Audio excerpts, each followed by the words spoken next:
অন্ডালে ফের ধস, খনি এলাকায় ফের ধস নেমেছে। কয়েকদিন আগেই আপনাদের মনে থাকবে এই এলাকায় ধস হয় এবং ধসে ভেঙে পড়ে স্কুলের কাছেই এবার ফের ধস। নতুন করে ধসে আতঙ্ক ছড়িয়েছে। কথা বলবো অর্পণের সঙ্গে। অর্পণ, এখন কি পরিস্থিতি? বারবার কেন ধস? দেখো, একেবারেই কিন্তু বারবার ইসিএল এর যে খনি এলাকা, সেই খনি এলাকায় কিন্তু ধসের আতঙ্ক রয়েছে এলাকার মানুষের মধ্যে। কারণ বেশ কিছুদিন আগেই ধসের কবলে একটি স্কুল তলিয়ে যায়। ঠিক তার কিছুদিন পার হতেই দেখা যায় আজ একেবারেই যে স্কুল ধসের কবলে পড়েছিল তার একেবারে ঢিল ছোড়া ধরে আবার ধস দেখা দিয়েছে। যদিও এই ধসের আয়তন আকারে ছোট হলেও এলাকায় আতঙ্ক রয়েছে, কারণ ওই ধস কবলিত এলাকাটি একেবারেই নিরাপত্তার কারণে একেবারেই ঘিরে ফেলা হয়েছে। ইসিএল এর আধিকারিকদের তাদের এখনো পর্যন্ত দেখা নেই বলে এমনটাই স্থানীয়দের অভিযোগ। কারণ বারবার এলাকায় ধস, সেখানে কিন্তু ইসিএল কর্তৃপক্ষ কোন রকম তাদের কর্ণপাত নেই, এমনও অভিযোগ তুলছে স্থানীয়রা। যদিও এই ধসের আতঙ্ক রয়েছে এলাকার মধ্যে এবং যে ধস রয়েছে সেই জায়গাটি মেরামতির কাজ শুরু করেছে ইসিএল এর তরফ থেকে, কিন্তু ইসিএল এর আধিকারিকদের দেখা নেই, বারবার যেটা এলাকার মানুষ অভিযোগ করছে। ধন্যবাদ। जो बच्चा लोग पढ़ते थे इस स्कूल में, ये घटना रात को घटता, दिन में घटता तो भयंकर रूप ले लेता, लेकिन इस पर इसीएल का कोई निगाह नहीं है। इसीएल हमेशा होता है दीपापोती करके छोड़ देता है। तो हम लोग इसीएल को सजग करना चाहेंगे कि अगर इस पर जल्दी एक्शन नहीं लेगा लोग तो हम लोग आंदोलन पर जाने के लिए बाध्य होंगे। কোচবিহারের পঞ্চানন বর্মা বিশ্ববিদ্যালয়ে ক্লাস সংকট। 1 বছর আগে প্রশাসনিক ভবন তৈরি হয়েছে প্রায় 10 কোটি টাকা খরচ করে, কিন্তু প্রশাসনিক ভবনে কোনো কাজকর্ম হচ্ছে না, পড়েই রয়েছে সেই বিল্ডিং। আর কাজ হচ্ছে কোথায় না, একাডেমিক বিল্ডিং এ। ফলে ক্লাসরুমের অভাব তৈরি হয়েছে, পড়াশোনা ব্যাহত হচ্ছে। কি বলছেন পড়ুয়ারা, শুনবো। একটা নতুন বিল্ডিং তৈরি হয়েছিল অনেক দিন আগেই, কিন্তু সেটা এখনো চালু করা হয়নি। ম্যাথ ডিপার্টমেন্ট, কমার্স, লাইব্রেরি সায়েন্সের অনেক কিন্তু ক্লাস করানোর জন্য পর্যাপ্ত রুম নেই। এছাড়াও যারা স্কলাররা রয়েছে, যারা পিএইচডি করছে, তাদেরও কিন্তু মানে যে ক্লাস করাবে সেরকমও কিন্তু ক্লাসরুম নেই। তাই যে ভবনটা তৈরি করা হয়েছে সেটা যেন খুব দ্রুত চালু করা হয়, এতে ছাত্রছাত্রীরা ক্লাস ঠিকমতো করতে পারবে, তাদের যে রুম যে দরকার, যে পরিকাঠামো দরকার রুমের, সেটার একটু সমাধান হবে। সব ছাত্র যখন ক্লাসে আসে তখন আমাদের বসার জায়গা হয় না, এবং এখন যে আমরা পরীক্ষা দিচ্ছি আমাদের ছাত্রদেরও কিন্তু অন্যান্য রুমে বসে পরীক্ষা দিতে হচ্ছে। তাহলে এত বড় একটা প্রশাসনিক ভবন সেটা চালু করে যদি ক্লাসরুমের সমস্যাটা সমাধান করা যায় তাহলে তো ভালোই হয়। ছাত্র সংগঠন এআইডিএসের পক্ষ থেকে আমরা ডেপুটেশন অনেকবার দিয়েছি ইউনিভার্সিটির কর্তৃপক্ষকে যে এই ভবনটি চালু করার জন্য। এটাই বলবো যে তাড়াতাড়ি যাতে সেই ভবনটা চালু করা হয়, তাহলে ছাত্রছাত্রীদের সুবিধা হবে। কথা বলবো শুভঙ্কর, আমাদের প্রতিনিধির সঙ্গে। শুভঙ্কর, 1 বছর আগে 10 কোটি টাকা ব্যয় করে প্রশাসনিক ভবন তৈরি করা হলো, তাও এখনো চালু করা গেল না। পড়ুয়ারা তো সাফার হচ্ছে। হ্যাঁ দেখো মিমি, তোমাকে বলে রাখি, কোচবিহার পঞ্চানন বর্মা বিশ্ববিদ্যালয়ে এই প্রশাসনিক ভবনটা তৈরি করা হয়েছিল যেহেতু একাডেমিক বিল্ডিং এ প্রশাসনিক কাজকর্ম চলতো, ক্লাসরুমের একটা ঘাটতি ছিল, সে কারণে প্রশাসনিক ভবন আলাদা করে তৈরি করা হয়েছে এবং 10 লক্ষ কোটি টাকা খরচ করে। 1 বছর আগে কাজ শেষ হয়েছে, কিন্তু এখনো সে প্রশাসনিক ভবনটি চালু হয়নি। ফলে একাডেমিক বিল্ডিং এ প্রশাসনিক কাজকর্ম চলছে, ক্লাসরুমের সংকট চলছে, বিভিন্ন ডিপার্টমেন্টের ক্লাস অপেক্ষা করতে হচ্ছে কখন আগের ক্লাস শেষ হবে, তারপরে অন্য সাবজেক্টের ক্লাস সেখানে শুরু হবে। এই নিয়ে একটা দীর্ঘদিন ধরেই সমস্যা চলছিল। যদিও বিশ্ববিদ্যালয় কর্তৃপক্ষ জানিয়েছে যে প্রশাসনিক ভবন চালু করার প্রক্রিয়া ইতিমধ্যেই শুরু হয়েছে, বেশ কিছু কাজ বাকি আছে, সেগুলো শেষ হয়ে গেলে প্রশাসনিক ভবন চালু করা যাবে। মিমি, ধন্যবাদ শুভঙ্কর। আমার কাছে যতটুকু খবর, অ্যাডমিনিস্ট্রেটিভ বিল্ডিং এরও টেন্ডার করে ভেন্ডারকে ওয়ার্ক অর্ডারও দিয়েছে, কিন্তু ভেন্ডার কাজ করা শুরু করেনি। যে কোনো দিন কাজ করা শুরু করবে যদি আমরা শুধু ইয়েস বলি। যেহেতু এখন vice chancellor not in position, আমি তো এককভাবে কোনো সিদ্ধান্ত নেওয়ার ক্ষমতা নেই। সেই জায়গাটাতে আমি সমস্ত যারা হেড অফ দি ডিপার্টমেন্ট আছেন, অফিসাররা, সিনিয়র প্রফেসররা, তাদের সবার সঙ্গে বসবো, যে কাজগুলো না করলেই নয় সেগুলাকে কিভাবে করা যায় সে সম্পর্কে আমরা সবাই মিলে মানে কালেকটিভলি চিন্তা ভাবনা করে আমরা কালেকটিভলি টিম ওয়ার্ক করে আমরা এগোনোর চেষ্টা করব। নকশালবাড়িতে নিম্নমানের পানীয় জল প্রকল্প। দয়ারাম জোত মাদ্রাসায় প্রকল্পের কাজে ক্ষোভ উগরে দিচ্ছেন এলাকার মানুষ। 5 লক্ষ টাকা ব্যয় করে তৈরি হয়েছে এই জল প্রকল্প। সৌরচালিত এই জল প্রকল্পে গাফিলতির অভিযোগ উঠছে। বিশ্বজিৎ আমাদের প্রতিনিধির সঙ্গে কথা বলবো। বিশ্বজিৎ, কি অভিযোগ করছেন এলাকার মানুষ? দেখো, এই ঠিকাদারি সংস্থা একাধিক জায়গায় কিন্তু ত্রুটি করেছেন, যে ত্রুটিগুলি স্থানীয় বাসিন্দারা কিন্তু যার জেরে বিক্ষোভ প্রদর্শন করছেন। যেভাবে প্রকল্পটি তৈরি হয়েছে, প্রকল্পের জন্য প্রকল্পের যে জল, সেই জলের নালা সুকফিটে পড়বে, কিন্তু দেখা যাচ্ছে এই নালায় কিন্তু বানানোই হয়নি। যে স্ট্রাকচারে বানানো হয়েছে সেখানে কিন্তু সঠিকভাবে স্ট্রাকচার তৈরি করা হয়নি। ফিল্টার দেওয়ার কথা, এমনকি 2টি ফিল্টার থাকার কথা, 1টি ফিল্টার রয়েছে। অর্থাৎ একাধিক অভিযোগ করেছেন স্থানীয় বাসিন্দারা এবং তারা গোটা বিষয়টি কিন্তু স্থানীয় পঞ্চায়েতকে জানিয়েছেন। তবে ঠিকাদার সংস্থা যাদের বিরুদ্ধে অভিযোগ উঠছে তাদের কি বক্তব্য?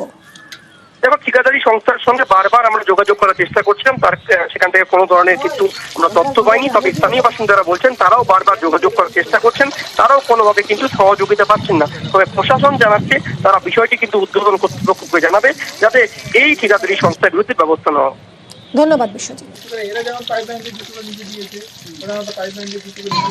নাই, বাচ্চাগুলো আছে এখানে, যে ট্র্যাক্টরটা করে ট্র্যাক্টরের মধ্যে এখানে কি বলে ওইগুলো নাট লাগায় নাই, ঠিক আছে, বিদ্যুৎটা হাওয়া বাতাস আসে, ওইটা পড়ে যাবে। এখানে আমার মাথা সাথে কত নালো 60 থেকে 25 জন বাচ্চা আছে, কাজ ভালো হয় নাই। আপনারা কি চান তাহলে? এখানে সেফটি চাই আমরা, এটা ট্র্যাক্টরটা ভালো করে ওয়ার্লিং ঝালাগুলো ভালো করে হয় নাই। আমাদের কমিটি দেখে ফোন করতেছে, ওরা ফোন তুলে না, আসবে বলতেছে, আসবে না, আসে না। পূর্ণ তদন্ত হোক, কোন এজেন্সি কাজ করেছে, কেন কাজ নিম্নমানের হলো, এবং সেই এজেন্সির সঙ্গে কে বা কারা জড়িত সেটাও তদন্ত সাপেক্ষে বের হয়ে আসুক। এবং গভর্নমেন্টের যেহেতু কাজ, গভর্নমেন্টের টাকার অপচয় আমরা কোনোভাবে বরদাস্ত করব না। টেকনিক্যাল ইস্যুস আছে বললো, ওভারফ্লোর ব্যাপারটা, সেটা আমি যেহেতু ওই ব্যাপারটা আমার নলেজ নেই, টেকনিক্যাল বিষয় ইঞ্জিনিয়ারিং ব্যাপারে আমার নলেজ নেই, এটা আমি কন্ট্রাক্টরের সঙ্গে যোগাযোগ করব এবং ডিপার্টমেন্টের সঙ্গে কথা বলবো, ওরা শীঘ্র এসে কাজটা কমপ্লিট করে দিয়ে যাবে আশা করি। হাসনাবাদের আমলানি গ্রাম পঞ্চায়েতে জলকষ্ট। আর্সেনিক প্রবণ এলাকা, তাই এখানে 10 থেকে 12টি আর্সেনিক ফ্রি ওয়াটার প্ল্যান্ট বসানো হয়। অভিযোগ, কয়েক মাস যেতে না যেতেই তা নষ্ট হয়ে যায়, তাই এখন ঝুঁকি নিয়ে টিউবওয়েলের জলই খেতে হচ্ছে। উত্তর 24 পরগনার হাসনাবাদের আমলানি গ্রাম পঞ্চায়েত, এখানে কলের জলে আর্সেনিকের আতঙ্ক। এখানে সব আর্সেনিক যুক্ত জল, আমাদেরও খাবার জলের সমস্যা, দূর থেকে এনে খেতে হয়, এইভাবেই চলছে আমাদের। আশেপাশে কোনো জলের ব্যবস্থাও নেই। বাচ্চারা ওই আর্সেনিক যুক্ত জল খাচ্ছে, ওই চাপাকলের জল খেতে হচ্ছে। এই চাপাকলের জল কি পরিশোধ না আর্সেনিক যুক্ত? আর্সেনিক যুক্ত জল, এখানে কোনো আর্সেনিক মুক্ত কোনো জল নেই। আর্সেনিক মুক্ত জলের জন্য পঞ্চায়েত এলাকা জুড়ে 10 থেকে 12টি বিশেষ প্ল্যান্ট বসানো হয় 2023 সালে।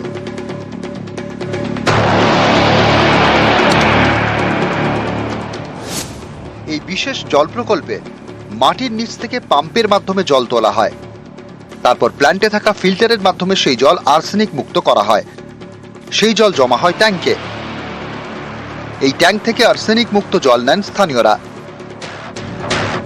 কিন্তু সেটা অনেকদিন বন্ধ, কারণ আর্সেনিক মুক্ত জল প্ল্যান্টের কয়েক মাস যেতে না যেতেই খারাপ হয়ে যায় বলে অভিযোগ। এখন তা পরিত্যক্ত, ঝরা পাতায় চারদিক থেকেছে। জলের প্ল্যান্টে মাকড়সা জাল। এটা 3 মাস মতো চলেছিল, 3.5 লাখ টাকার মতো খরচ হয়েছিল। তারপর থেকে এই 1 বছর পরে খারাপ হয়ে পড়ে আছে। আর এখন তো জল নিয়ে আসতে হয়, অনেক দূর থেকে জল নিয়ে আসতে হয়। তো আমরা চাই এটা খুব তাড়াতাড়ি যদি ঠিক হয় আমাদের খুব সুবিধা হয়। আর্সেনিক মুক্ত জলের প্ল্যান্ট খারাপ, তাই আর্সেনিকের ভয় নিয়েই টিউবওয়েলের জল খেতে বাধ্য হচ্ছেন অনেকে। চাপা কলে জল খেতে হয়, দূরের থেকে জল আনতে হয়, 10-15 কিলোমিটার দূরে, কোনো জায়গায় 5 কিলোমিটার দূরে। যাদের পয়সা আছে তারা কিনে খায়, যাদের পয়সা নেই তারা চাপা কলের জল খায়। আর এই রান্না করতে গেলে পুকুরের জলের ওপর ভরসা করতে হয়।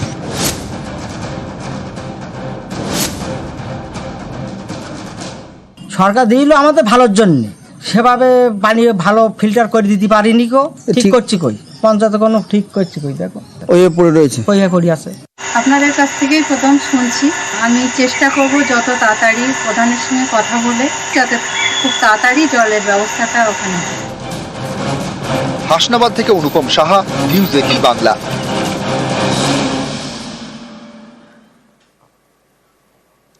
আলিপুরদুয়ার পুরসভা, এই পুরো এলাকায় এবার বাড়ি বাড়ি পৌঁছবে জল। পাইপলাইন বসানোর কাজ শেষের পথে।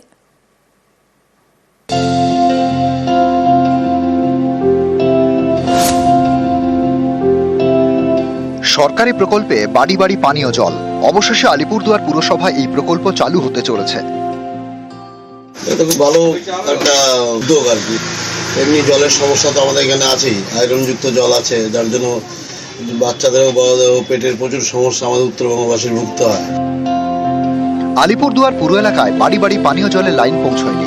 কেউ রাস্তা, টিউবওয়েল বা টাইম কলে জল খান, কেউ কিনে খান, কেউ আবার ভূগর্ভস্থ জল পাম্পের মাধ্যমে তুলে ব্যবহার করেন।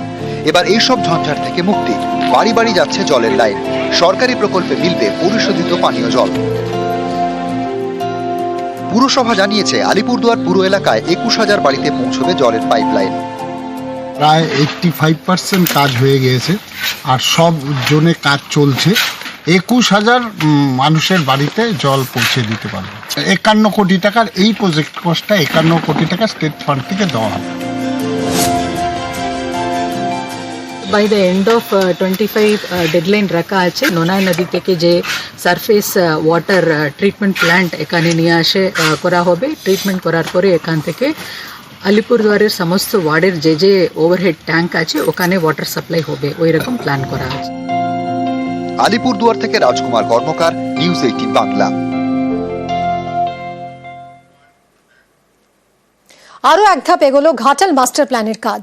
দাসপুরে 5টি সেতু তৈরিতে 19 কোটি টাকা বরাদ্দ সেচ দফতরের। মার্চেই শুরু কাজ আর শেষ করার টার্গেট আগামী বছরের অগস্টে। ঘাটালে ফি বছর জল যন্ত্রণা। হাল বদলাতে ঘাটাল মাস্টার প্ল্যানের দাবিও বহুদিনের। কেন্দ্র মাস্টার প্ল্যানের টাকা দেয়নি। রাজ্য সরকারের উদ্যোগেই ঘাটাল মাস্টার প্ল্যানের কাজ শুরু হয়েছে। সেই কাজ এবার আরও এক ধাপ এগোলো। নতুনভাবে তৈরি হওয়ার জন্য যে খুশির খবর পেয়েছি, সেই খুশির খবরে আমরা প্রকৃতই উৎফুল্লিত। গ্রামবাসী হিসাবে, এলাকার বাসী হিসাবে আমরা খুবই আনন্দিত। ঘাটালে 5টি কংক্রিটের সেতু তৈরির ছাড়পত্র দিয়েছে সেচ দপ্তর। মার্চেই শুরু কাজ, শেষ করার টার্গেট আগামী বছরের অগাস্টে। এখান থেকে 4 চাকা যাওয়ার খুব অসুবিধা হয়। এটা বড় হয়ে গেলে 4 চাকা যাবে, রুগী যাবে, মানুষজনের যাতায়াতের অনেক সুবিধা হয়ে যাবে, যেটা সব থেকে ভালো প্রবলেম আর কি সুবিধা। সেদিক দিয়ে মানে স্থানীয় মানুষগুলো খুবই উপকৃত হবে। ঘাটাল মহকুমার অন্তর্গত দাসপুর 2 ব্লক। এখানে একাধিক খালের উপর পুরনো সেতু রয়েছে, কিন্তু সেই সেতুগুলি নিয়ে স্থানীয়দের দীর্ঘদিনের অভিযোগ। কোনোটা জরাজীর্ণ দশা, কোনোটা এতটাই সংকীর্ণ যে সেই সেতু দিয়ে যাতায়াত করাই দুষ্কর। এবার এমনই 5টি সেতু নতুন করে তৈরি করা হবে। যেমন কংক্রিটের নতুন সেতু হবে রানীচক পঞ্চায়েতে দড়ি অযোধ্যার নাপিতপাড়ায়। রানীচক পঞ্চায়েতেরই সামন্তপাড়ায় হবে আরও একটি সেতু। এছাড়া সেতু হবে চাইপাট পঞ্চায়েত এলাকায় হারিঘাটা খালের উপর। শাহচক গ্রাম পঞ্চায়েতের উদয়চক এবং বেনাই গ্রাম পঞ্চায়েতের ভুইয়ারাতেও হবে নতুন সেতু। খুশি মানে অবাক লাগবে। এটা বহুদিনের প্ল্যান ছিলেন, কিন্তু কেউ করেননি, নিজে এসে আগ্রহ করে লাগিয়েছে, অবাক লাগিয়েছে আমাদের। এলাকা থেকে 15টি সেতু তৈরির দাবি ছিল দাসপুর 2 নম্বর ব্লকের।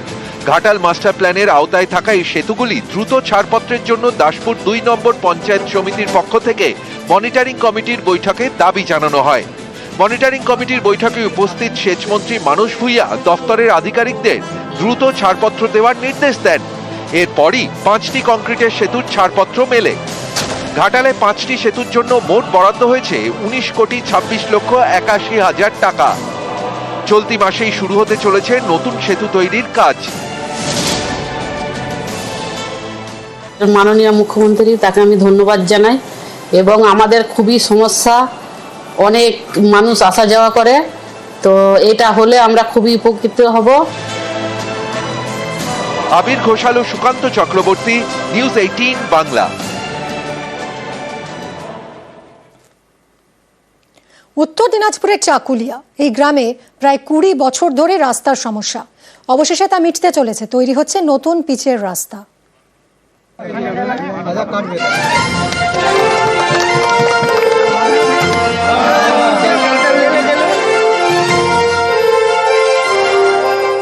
প্রায় 9 কিলোমিটার রাস্তা এবড়ো খেবড়ো, গাড়ি যায় লাফিয়ে লাফিয়ে, রাস্তায় চাকা গড়ালেই ধুলোয় ধুলো।